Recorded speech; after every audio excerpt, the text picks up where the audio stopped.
Hi guys, welcome back to my channel. My name is Amber, by the way. I hope you remember. And today's video is just a little update, and had a lot happen to myself in the past 6 months, and I really want to share some of that with you because I think it'll be nice to talk about what happened in my own personal life. And as a chronic oversharer, it is kind of my form of therapy. If you like this idea, you can like my video, subscribe, turn on notification bell, comment, and I'm just going to talk about my life, talk about school, talk about my future, talk about friends and stuff, and I hope you enjoy. So for this presentation, if you will, I made a slideshow, and in order for me to not get lost, I had to make something like that to remind myself what I wanted to talk about, and it is really helpful. And I'm going to put it on your screen so you can see what the hell is happening in my brain, and I hope you enjoy it. So, academics. The first segment, courses and grades. So for the whole month of January, my school does this thing where they do like a short semester, and all you do that semester is take one class. You go to that class every single day, and you get done that class within a month. And I took like a physics music kind of class. Music acoustics is what it was called. And I was able to see music through the lens of physics, and it was kind of fun, but kind of weird. But it was an experience that I did not have in the past, and I think it's kind of nice, I guess. And spring semester rolled around. I took piano, I took percussion techniques, musicology, and specifically gender sexuality music, and music theory, as well as jazz improvisation. And all these classes are so fun in different ways. I reflected a lot on myself and like my identity in my musicology class. I was having so much fun with like listening to and like learning about post-tonal music in my theory class, and I love the professor. Percussion techniques, we just beat on stuff. It was so fun. Was introduced to a lot of the interesting percussion instruments that I've never really like gotten to touch before, and that is progress. Yeah, I had a lot of fun, and jazz improv, don't even get me started. I love it. It was such a fun class. I had a good time. I was able to catch up for the most part, and my prof was happy about my progress, I think. And I got really good grades for all of those classes. I mean, fall semester was a little rough, but that's fine. It's fine.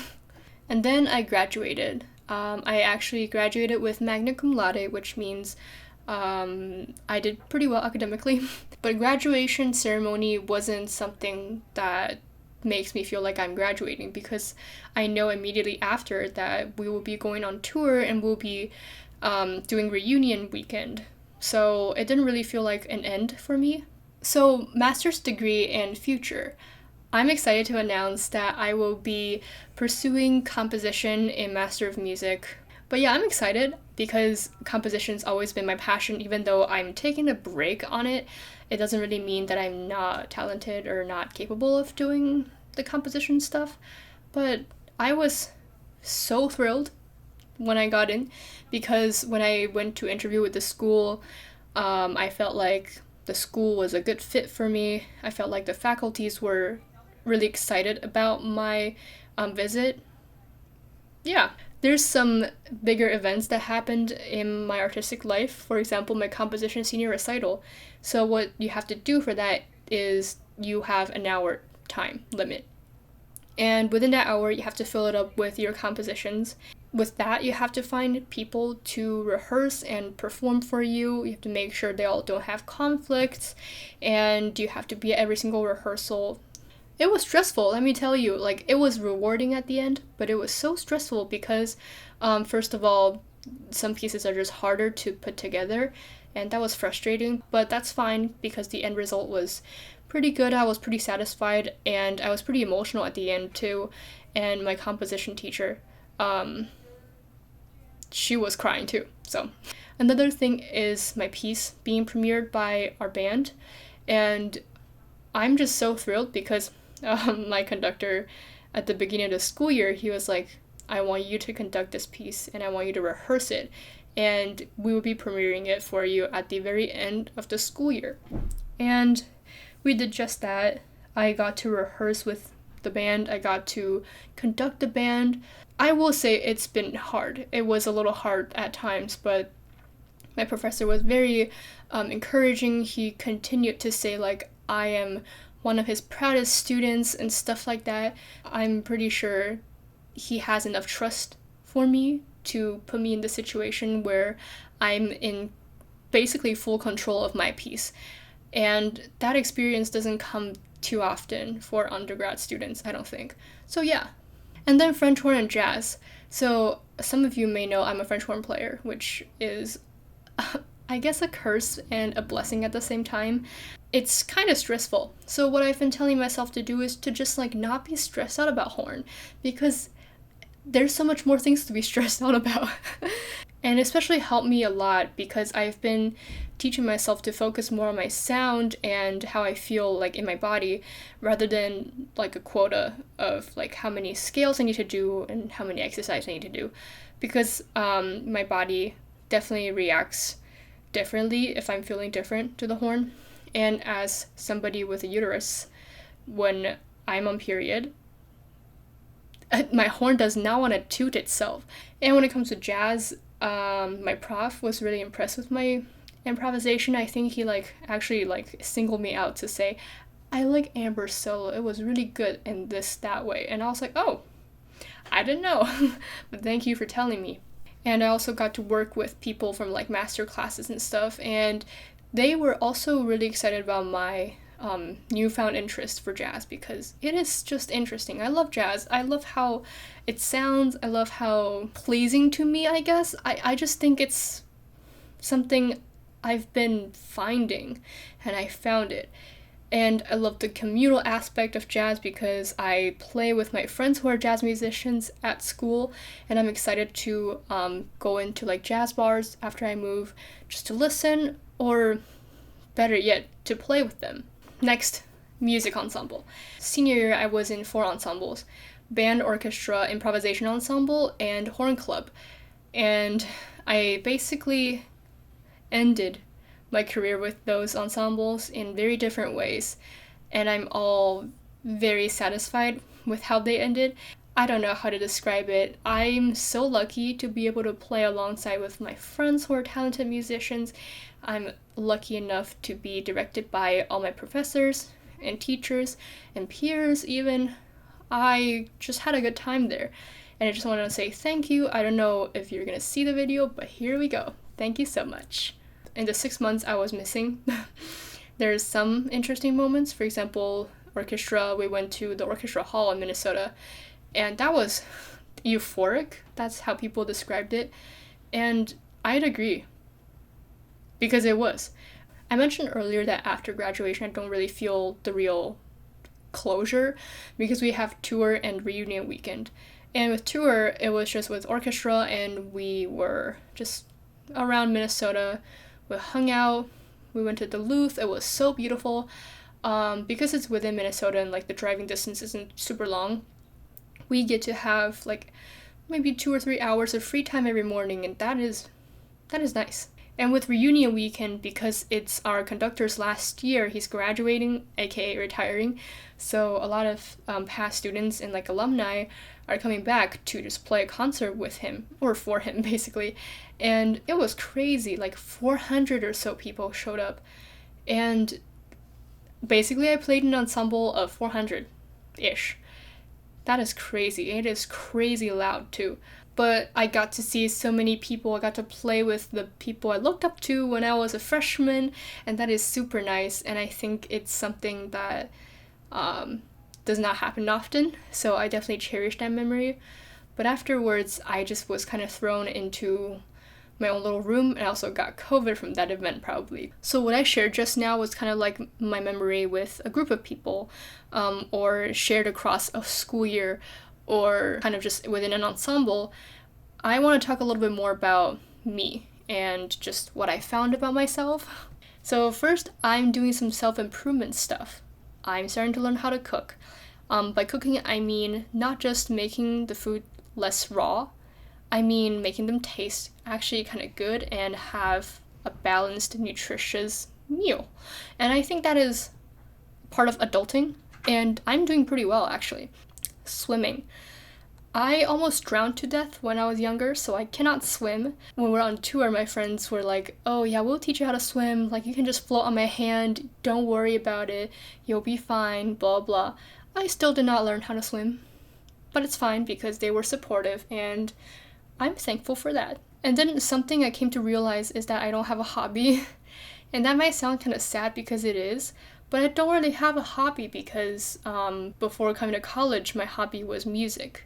And after coming to college, my major is music. So I don't have a hobby anymore. And so I've been thinking, like, what should be my hobby?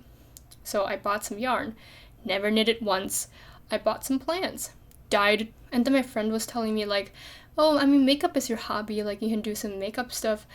And then I don't even do makeup often enough for it to be like a hobby. So I was thinking maybe content creation, like filming videos, talking to myself to a camera, is a form of hobby. Who knows? I say I don't have a hobby, but I have some ideas, so that's good.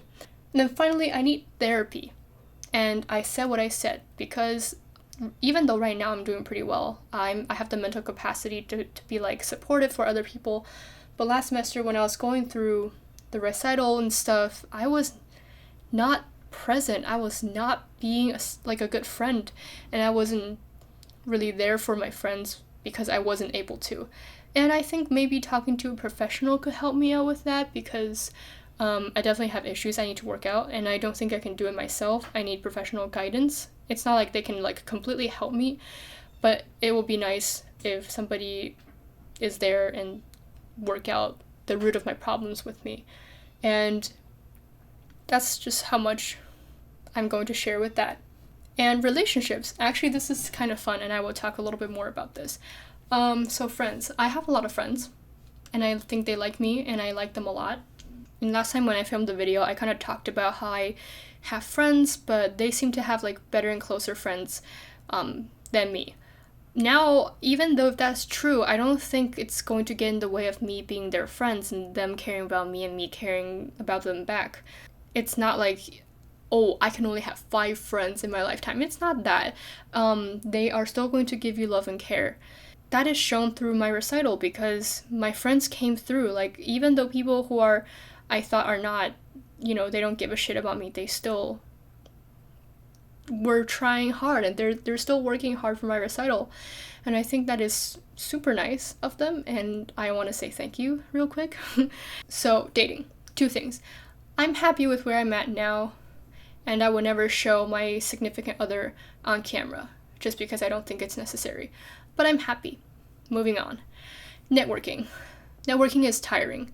Talking about like maybe, meeting somebody in your career and be like, hey, how's it going? This is what I've been doing. How about you? It could be tiring, it could be exhausting, it could come off as being like untruthful, but it's necessary, and I think I've been doing good. I've been reaching out to people and be like, hey, this is where I will be going and this is what I'm doing. I hope you give me guidance if that's fine. I've been just putting myself out there a little bit more than I thought I would be able to. And that's good, and that's fine. So when it comes to the topic of keeping friends, I'm just thinking about whenever I text somebody from my high school who I don't talk to in like a long time, they're still happy to talk to me, and I'm still happy to talk to them. It's not like just because you don't talk doesn't mean you're going to be strangers from now on. But also, I would say if it's like a closer friend, then you probably have to talk a little bit more often.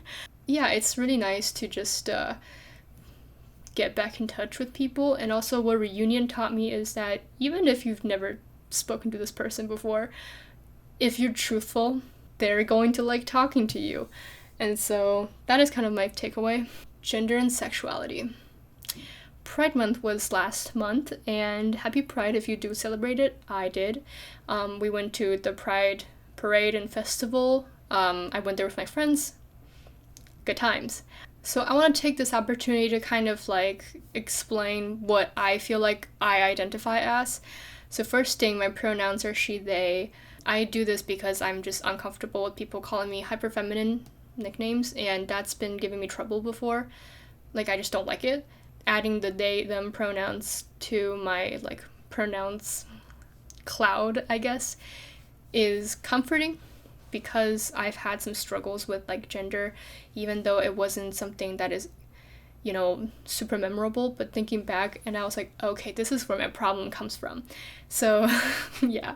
And then second thing, I'm not 100% straight, and that is very much because women are really nice.